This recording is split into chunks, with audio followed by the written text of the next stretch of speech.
5 Questions with LeRoy Butler. Now, here's Tom Silverstein.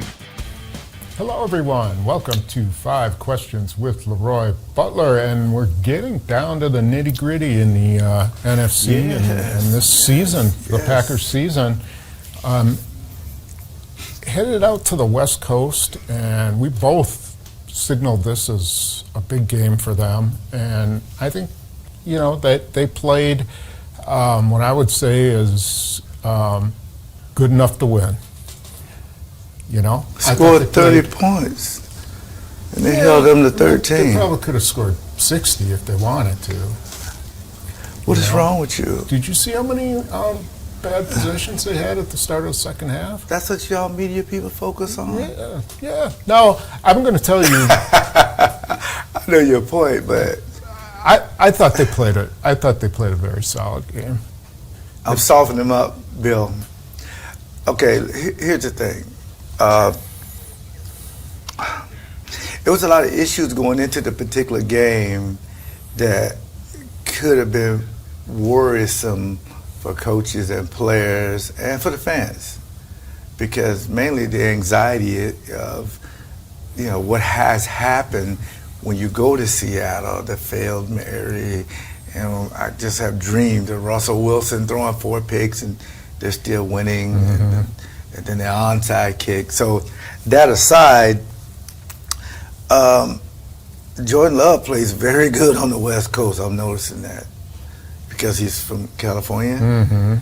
So I think for me, I was very, very pleasantly surprised. The first drive was all number 8. Yeah. Standing ovation. The coaches are doing a magnificent job of putting the players in position to make plays. And Josh Jacobs is this guy's a platinum player that you can lean on when the weather changes. But, Tom, for me, real quick, the offensive line, defensive line played their tails off. And I think if you go on the road in a hostile environment and you can win the tough battle, but it's some individual performances that really carried the team. 56, oh my God. That's a game changer right there. Can you imagine if he was healthy all season long? I mean, the guy was just, well, you know what? Cooper's a different guy, man. I just brought that up to you before we went on air, was that I think those 2 weeks of getting a rest with the hamstring injury benefited him a lot. He looked like he was playing faster than everybody else, right? Yes. Maybe they need to give rookies like 2-week hiatuses so that they can catch up. It also makes me wonder, like if a guy like Marshawn Lloyd comes back, how fresh his legs are going to be. Can they get something out of that, too? Yes. Jair Alexander's legs should be really fresh. Yes. He's had a lot of rest. But it is amazing when a guy comes back this late in the year. You hope that the rookies haven't hit the wall, but Cooper looked like he was just starting to take off. Yeah, and the thing about it, most of the younger guys, because again, that's the point I wanted to go into, most of these guys, they either be at their bowl games or get ready to play in the bowl games, or they're home. Their season's over. But to me, for the second year in the league, Matt LaFleur has the youngest team in the league. His team average is 25. 25. I got 3 daughters over 25. I think maybe 4. But when I hear Coach of the Year, I'm going to tell you what's a trigger for me. Coach of the Year, did Holmgren ever win Coach of the Year? I believe he did, yeah. He did? I believe he did, yeah. It might have been in '96. I'd have to think about that, because Dungy was winning them too down there, with the turnaround with, I'd have to look that up. But I get upset, not upset, I get triggered when I see the top coaches of the year awards. I'm like, where's Matt LaFleur? Now, I know why he didn't get it when Aaron Rodgers was here. Because you're supposed to win with Aaron Rodgers. Right. But wait a minute. No other coach for the last 2 years could have won this much with the youngest team in the league and a second-year quarterback, and you got babies everywhere. You got guys you drafted this year starting and playing. Mm-hmm. And as we're frozen in time, 10-4 on the cusp of going to back-to-back playoffs. And then again, I said, you know what? That's not a good award to me. Coach of the year is when you surprise, you're shocked that they, that they're winning. You deal with a ton of injuries and and are still successful. Your quarterback goes down, you're still successful. Right. So, I don't surprised. think it really matters who's the coach. It doesn't. I'm just saying for my anxiety, because you want to see your coach get his just due, but it doesn't have to be that coach of the year. Let somebody else have it. All right. So that don't really bother us. Oh. So let's talk about the significance of winning on the road, because they're going to have to win on the road. I mean, to get to the Super Bowl, they're going to have to do it like the 2010 team did, which is win 3 times on the road all the way. More than likely, unless Detroit gets upset in a divisional round or something like that, and but even then, they'd have to be upset by a wild card. So more than likely they're playing on the road. And did you like the way they handled it? And then, it was pretty surprising to see how loud the Packer fans were at that game. Well, Packer fans are amazing. That's why I never left this fan base, because they travel. But it says something. And Chris Collinsworth, who's a good friend of mine, in the first quarter, he was like, the Packer fans were just taking over. They've always done that. But the thing about traveling with a young team, I like the way Matt received the ball. So let's go down and make a statement. Right. Let's go down and make a statement, and let's see if we can get ahead, a score. And at that point, your leaders on your team are like, okay, we expect to win this game. And then we've had this word, road warriors, something that Matt said after the game. We're to be road warriors. We'll go in and play anybody, anywhere, anytime. At Florida State, we used to have Coach Bobby Bowden built like this little area, and it had like a graveyard. And he would put up teams that we would go on the road and we beat them, and he would put like a little stick down to let the team know when you walk past that, we don't always want to be good at home. You got to be good on the road. And if that happens, Tom, the freshest team may have a chance to go to the Super Bowl, because Detroit had more injuries with Montgomery. It's unbelievable. I mean, O'Neal, he's out. They got all these guys. So if they come back to the pack, no pun intended, or if Minnesota has some injuries and come back, it would be a shame for you not to take advantage of that. So these guys are battle tested, because they've been in some tough games. And that's why going on the road is a big deal. Yeah.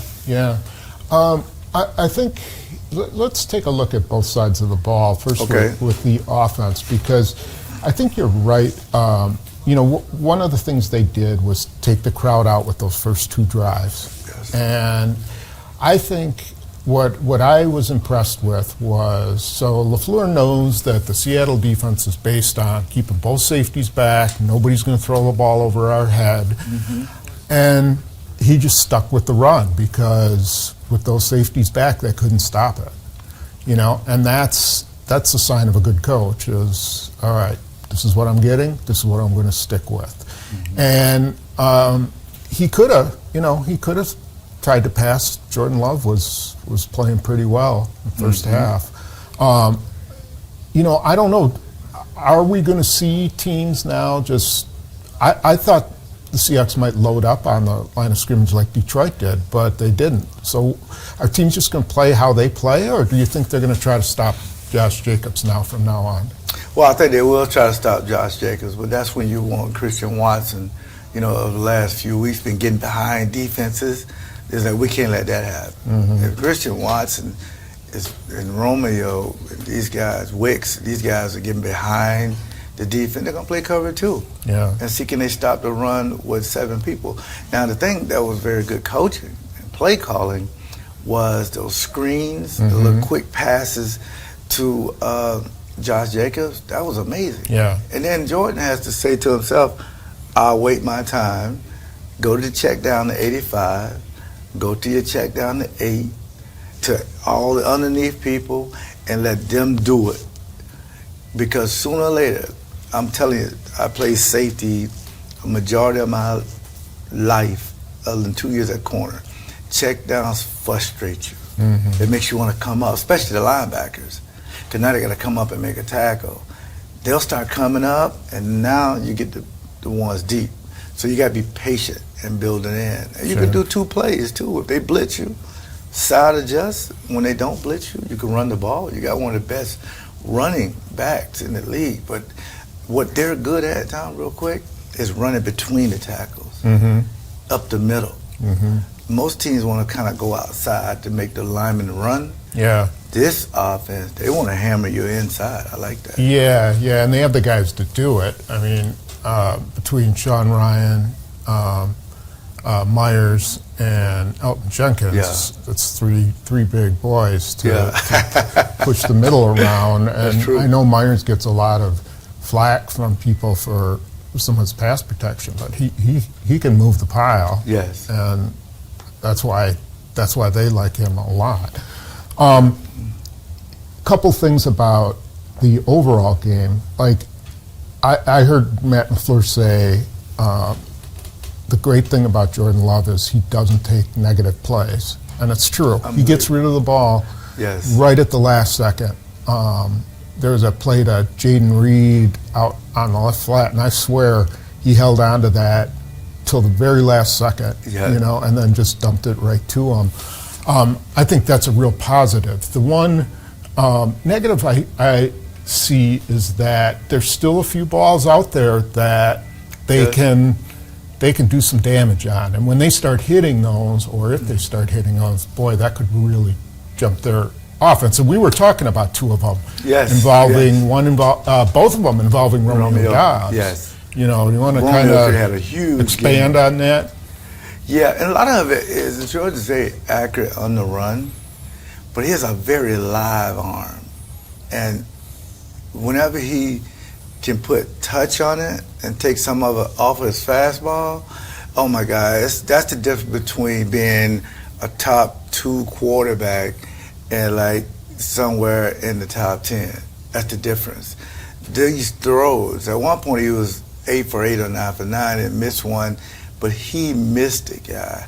But I tell all quarterbacks, man, if you can be accurate on the run, you can be a dangerous quarterback. Because the safeties, the linebackers, they don't know whether to run up towards you or stay back because you're moving and you got to throw it on the run. Yeah. And he practiced a lot of this. Like, it's almost like his body has a mind of his own. He moves around the pocket, but he's still keeping his eyes down the field. His eyes never leave the ground. If I had young quarterbacks, I would study Jordan the way he keeps his eyes down the field. Yeah. He does that better than anybody. Sometimes quarterbacks, when they're scrambling, they're moving, Tom, they look to the ground or they look at the rush. He's never looking at the rush. He feels the rush, but that arm is just truly amazing. I think that's the reason why they drafted him, that arm. Yeah, I think he's still a little bit caught between the criticism of he couldn't throw a deep ball, couldn't throw it with any air on it, or if he did throw it with air on it, it was dropping short. There was one ball that they got the pass interference at the end of the first half on Doubs, and I thought if he threw that on a line, that's a touchdown. Yes. And I'm not sure why he popped it up like that. And then there was that corner route we talked about too, where Doubs was open for a touchdown, and he threw it to the inside. So I still think there's more plays to be made for them in the passing game, which is scary. It is scary if they can do it. I think Watson's emergence has changed a lot, and it's going to be really big for Doubs and for Jaden Reed eventually if Watson can keep doing that, don't you think? Yeah, no question about it. I'm a big fan of Wicks as well. He'll have his turn coming up. But if Watson is running those deep over routes, play actions, because Jordan's ball handling is second to, I think 2 of the best play action quarterbacks is Jared Goff and Jordan Love, they don't get a lot of headlines because of that. But it just seems like every time he lets the ball go, you feel like something good is going to happen. Because he didn't throw an interception for, 3 games in a row? 4 straight. 4 straight. And remember, at one point, he was leading the league in it. Mm-hmm. And for some reason, I'm okay with throwing the checkdowns. But even getting the offense in the right play, to having the 2 plays to just survive the down is truly amazing. Yeah. Because you're going to have some opportunities to where you can really throw it deep. And he has to understand that I can't miss this one. Right. But that's the chemistry you have with each receiver. These guys are a different speed. Mm-hmm. And I was also glad they were able to get 11 Reed into it with some reverses. Right. Remember last week he didn't get anything. Right. I didn't see him turn over no jugs. I didn't see him throwing down stuff. I didn't see him going off on his teammates. I wait my time. Yeah. And I appreciate that. And they ran him out of the backfield. Yes. They did a lot of motion with him. He would have had an even bigger game. There was an all-out blitz, and he broke off his route and fell. And Love threw it out there. If he catches that, that's a huge big game. Yeah. So he'll get back in. There's no way that he goes, with 1 or 2 catches per game. Oh, no. He should get 10 touches a game. I mean, just targets and carries, just at least 10 opportunities. And I think, but that's a good problem to have. And I think it's okay that right now Dobbs and Watson are sort of the focus because, you already know what Tucker Kraft can do in any situation. You already know what Jaden Reed can do in any situation. So, those guys, if they're not having huge production, they will. They will. Oh, they're yes. there. They'll surprise you at some point. Defensively, it was a much better game playing screens. Looked like they worked on it during the week. Figured it out. What could you tell? What do you think was the focus this week?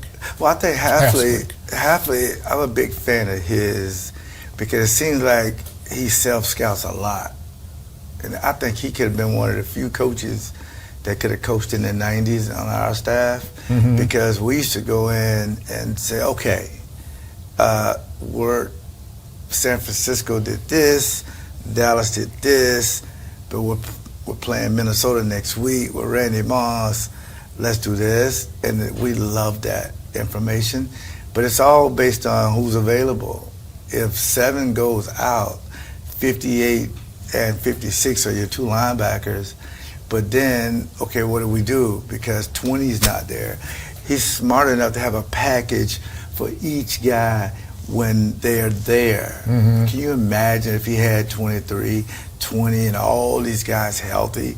I think he has a package that we haven't seen that can really get out the quarterback. You got to guess now. Is 58, 7, and 56, are they really blitzing?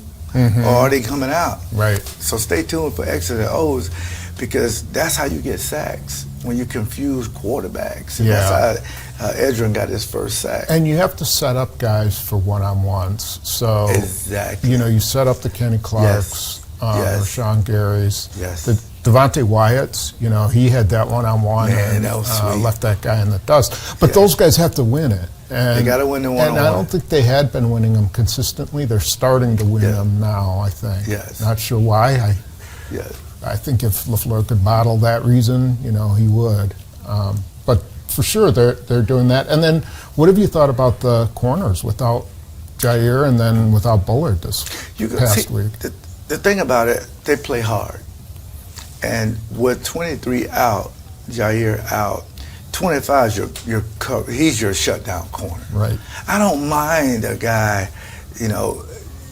aggravating a guy for 5 yards. I just don't want a 50-yard bomb. Right. Or a 60-yard bomb.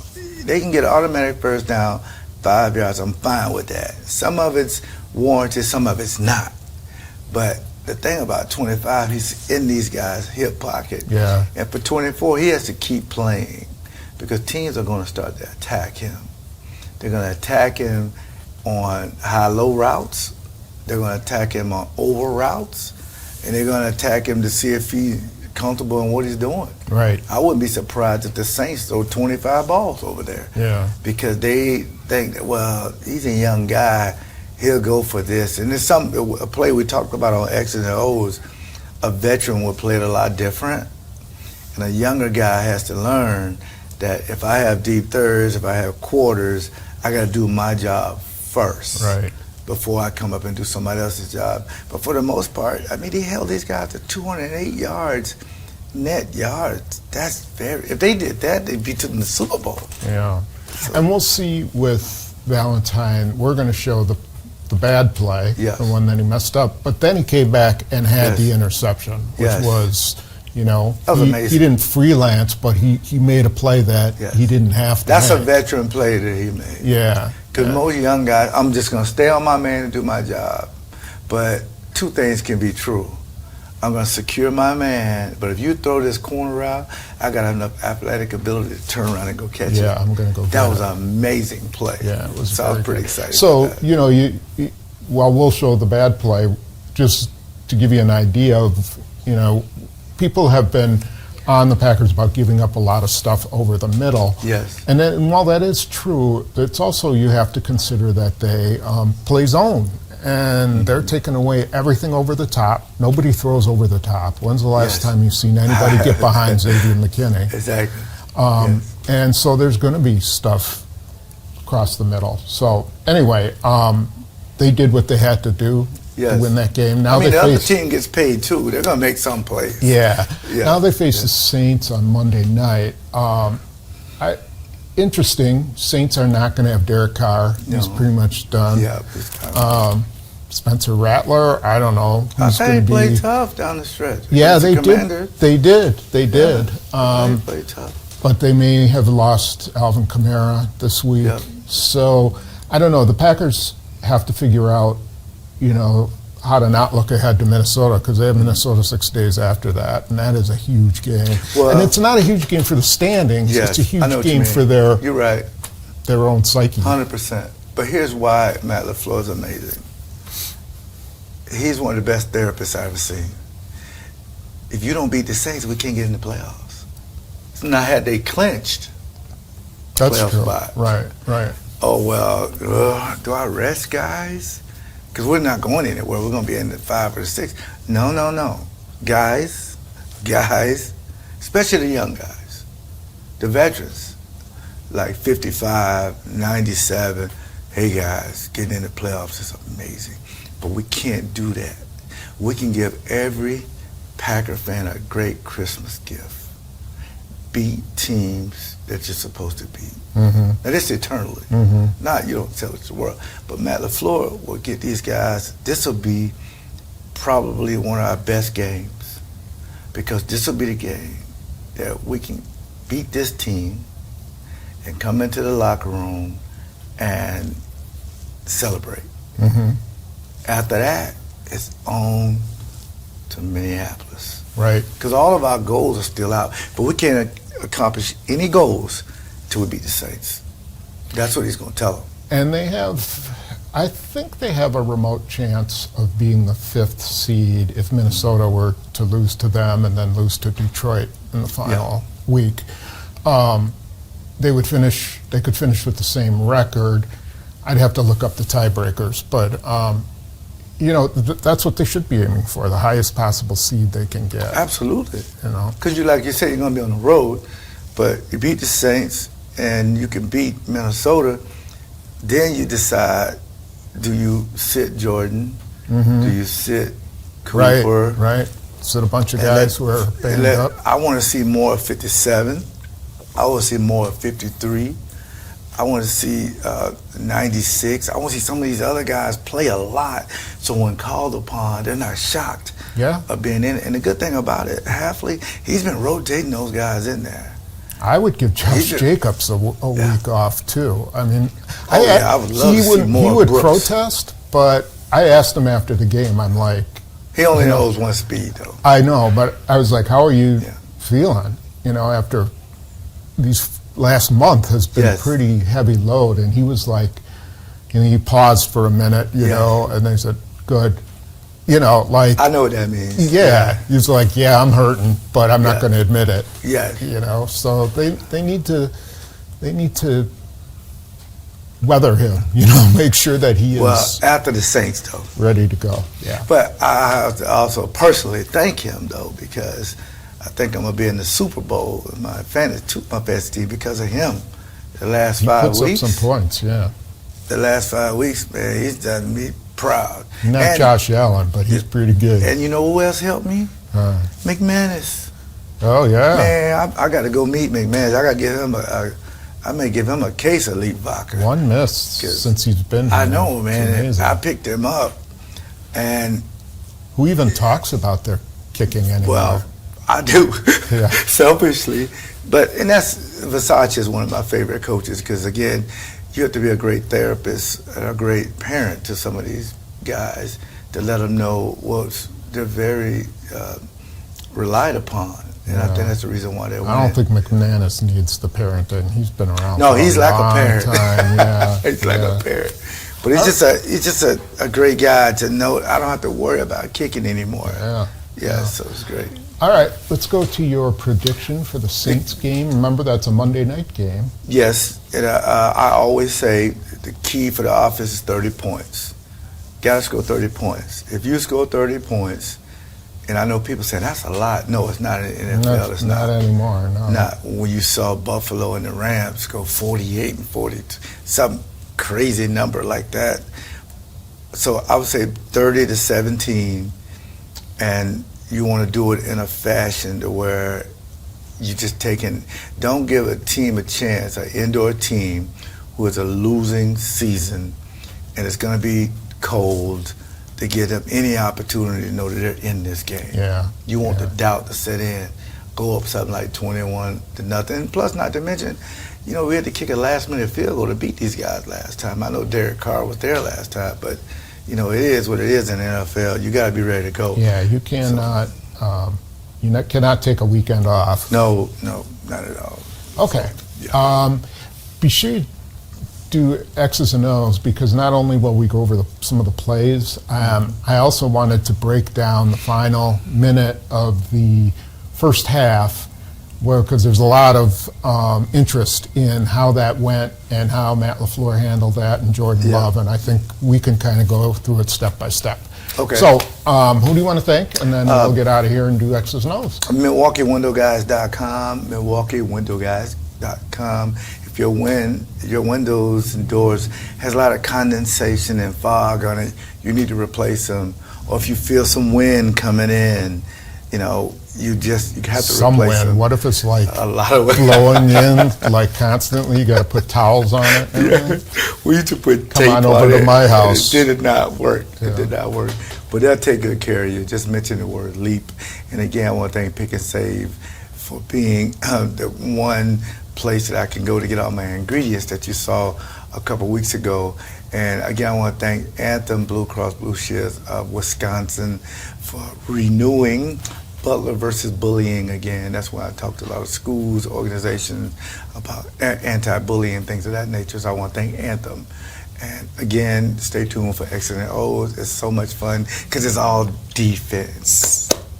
All Did right. I give away the teaser? That's all defense. That's good. All right. Okay. We will catch you next week. Don't forget the live blog on Monday night, and talk to you next week.